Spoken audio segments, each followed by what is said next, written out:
Deficit है, आप पर भरोसा नहीं है, और वो अचानक नहीं हुआ है, और सिर्फ वो वचन से नहीं भरोसा आएगा, वो आपके कर्म से आएगा। आप कर्म क्या करते?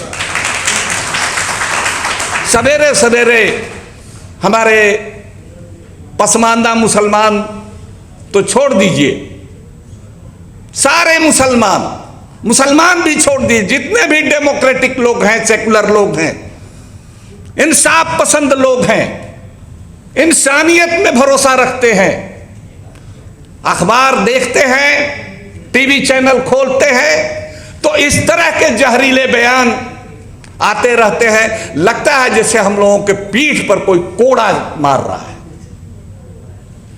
गर्दन पर तलवार रखी गई है, गर्दन पर तलवार रखी है आपने। अरे भाई तलवार तो हटाओ।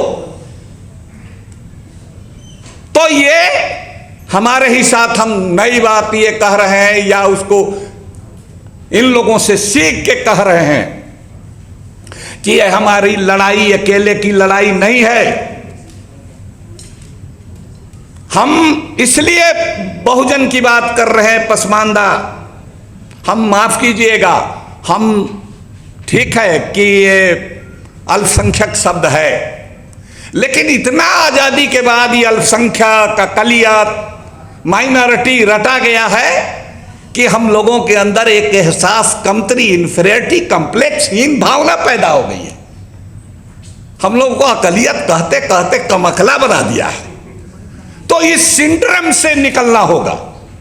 और दूसरी चीज, हमने कोई मजहबी शब्द, ये पसमानदा कोई मजहबी शब्द नहीं है। दुनिया में, देश में ही नहीं, दुनिया में कोई पसमानदा नाम का कोई मजहब नहीं है, कोई जाति भी नहीं है। ये एक जमात है, एक वर्ग है, जो संविधान के दायरे से, संविधान जिस तरह से जिसको मानता है, पिछड़ा मानता है, दलित मानता है, उसमें है ये शब्द। उर्दू का है, हम अपने लोगों से बात करते हैं, अपनी जुबान में बात करेंगे, और ये अच्छी बात है कि हमारी बात चल रही है, हमारे समाज की बात चल रही है। हम 100 में 80 हैं अपने समाज में, इसलिए हम अक्सरियत हैं। और दूसरे जो समाज के लोग हैं, हिंदू हैं, सिख हैं, ईसाई हैं, बुद्धिस्ट हैं, दूसरे समाज के भी जो अक्सरियत के लोग हैं, बहुजन लोग हैं, उनके साथ हमारी लड़ाई जुड़ी हुई है, उनके किस्मत के साथ हमारी किस्मत जुड़ी हुई है। वो भी सदियों से इस मुल्क में सेकेंड ग्रेड सिटीजन बना करके रखे गए हैं। उनकी लड़ाई थोड़ी पहले, उनके अंदर बहुत बड़े एकेडमिशियन, बाबा साहब अम्बेडकर जैसे लोग पैदा हुए, कांशीराम जी जैसे लोग पैदा हुए, महात्मा फूले जैसे लोग पैदा हुए, हमारे यहां भी हुए। अगर नहीं हुए होते तो 1940 में इंडिया गेट जहां है, 40,000 पसमानदा मुसलमान, पसमानदा शब्द नहीं था उस समय, मोमिन शब्द था। मुस्लिम लीग की सियासत और उसके बरक्स, उसके काउंटर में मोमिन की सियासत, मोमिन कॉन्फ्रेंस की सियासत। 40,000 लोग इस इंडिया गेट पर आए थे प्रदर्शन करने के लिए।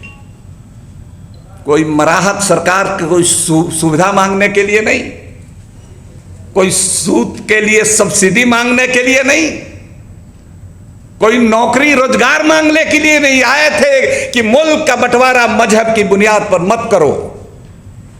हम जिन्ना के 2 नेशन थ्योरी के खिलाफ हैं, और साथ ही साथ हम सावरकर के हिंदू राष्ट्र के भी खिलाफ हैं। इसलिए मोदी जी, आप लंबे समय से हम लोग सबका साथ, सबका विश्वास, उसमें सबका साथ, सबका विकास, उसमें सबका 2 साल बाद सबका विश्वास भी जोड़ा। कितना सबका साथ लिया, सबका कितना विकास किया, कितना विश्वास हासिल किया, तो वो आप सब लोग जानते हैं, उसको कहने की जरूरत नहीं है। हम ये भी कहते हैं कि हम लोग थियोक्रेटिक स्टेट के, धर्म आधारित राज्य के खिलाफ हैं। आज से नहीं, पहले से हैं। राणा संगा ने बुलाया था बाबर को। खानवा का जो मैदान है, वहां पर लड़ाई हुई थी, इसी दिल्ली के बगल में। 1940 में मोमिनों का जो जुलूस आया था जिन्ना के खिलाफ, उससे पहले कितना साल है भाई? 1526 में राणा संगा ने बुलाया था। अलाउद्दीन खिलजी था ना? नहीं, जो दिल्ली की हुकूमत पर इब्राहिम लोदी, सॉरी इब्राहिम लोदी, उसको लालच दिया था बाबर ने, या ये लालच दिया था कि तुम राज करो और इधर की जमींदारी हम ले लेंगे। राणा सांगा ने बुलाया बाबर को हिंदुस्तान की सरजमीन पर, और वो लड़ाई, खानवा के मैदान की लड़ाई, वो ऐसी पहली लड़ाई थी इस मुल्क में जो कारतूस से, गोली और बंदूक से लड़ी गई। उसके पहले रवायती जो हथियार थे, लाठी, भाला, फरसा, तलवार, इससे लड़ाई, हाथी, घोड़ा, ऊंट, इससे लड़ाई होती थी। पहली बार बाबर इस मुल्क की सरजमीन पर आया था बारूद के हथियार को लेकर के। 12,000 मेवातियों ने पीठ नहीं दिखाया, वहां पर उनका कत्ल हुआ, लड़ते हुए मारे गए। हसन खां मेवाती उनके नेता थे। तो हम लोग दो मिसाल दिया, ऐसी सैकड़ों मिसालें हैं, हजारों मिसालें हैं। हमारे लोग इस मुल्क के, हम इसीलिए कहते हैं हम बहुजन हैं, हम अकलियत वगैरह से परहेज करते हैं। हम इस देश के मूल निवासी हैं, हम इस देश के बहुजन हैं। हमारे बाबा और जात की हड्डियां यहां है, गड़ी हुई हैं। और हम लोग कोई मेहरबानी नहीं मांग रहे हैं मोदी जी से या किसी सरकार से। हम लोग कह रहे हैं कि हम लोग को संविधान ने जो अधिकार दिया है बराबरी का, इसीलिए जब स्नेह यात्रा की बात की मोदी जी ने, तो हमने कहा कि ये स्नेह वगैरह की जरूरत नहीं है, ये मेहरबानी की जरूरत नहीं है, हम बराबरी की बात कर रहे हैं। आप कौन होते हैं स्नेह देने वाले? आपने कैसे समझ लिया कि हिंदुस्तान की आवाम से, हिंदुस्तान के शहरी से, नागरिक से कोई सरकार, कोई हुकूमत, कोई प्रधानमंत्री बड़ा हो सकता है? इस मुल्क, हम लोग नागरिक इस यहाँ की सरकार को बनाते हैं, चाहे चीफ मिनिस्टर हो, चाहे प्रधानमंत्री हो, या किसी सूबे की सरकार हो। जनता बड़ी है, आवाम बड़ी है, हम जनता है। हमारे साथ बराबरी का सलूक होना चाहिए। आप कीजिए, अच्छी बात है, आपको नेकनामी मिलेगी अगर इस काम को करिएगा। सच्चर कमेटी, रंगनाथ मिश्रा कमीशन बना, उसकी जो रिकमेंडेशन है उसको लागू कीजिए, आपको गुडविल मिलेगा। ये उनसे हमने तवक्को है, हमारी उनसे मुतालबा है। लेकिन अपोजिशन पार्टियों को भी हमने, पढ़िएगा, ले जाना है हमको, हम लोगों को, इन लोगों को पूरे मुल्क के अंदर में।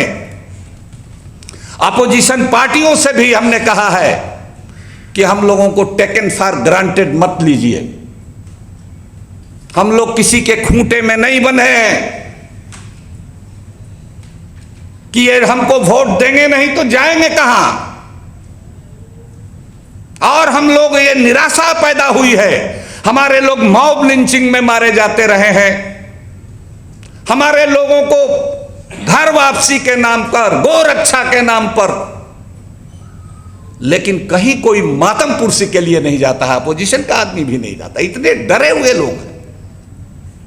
तो हमने दूसरा शॉर्टकट रास्ता नहीं चुना, हमने लंबा रास्ता चुना कि हम समाज के अंदर हमारे जैसे जो लोग हैं, हिंदू पसमानदा हैं, हिंदू दलित भाई हैं, आदिवासी भाई हैं, उनसे हमारा दर्द का रिश्ता है, बल्कि आगे कहें कि उनसे हमारा खून का रिश्ता है।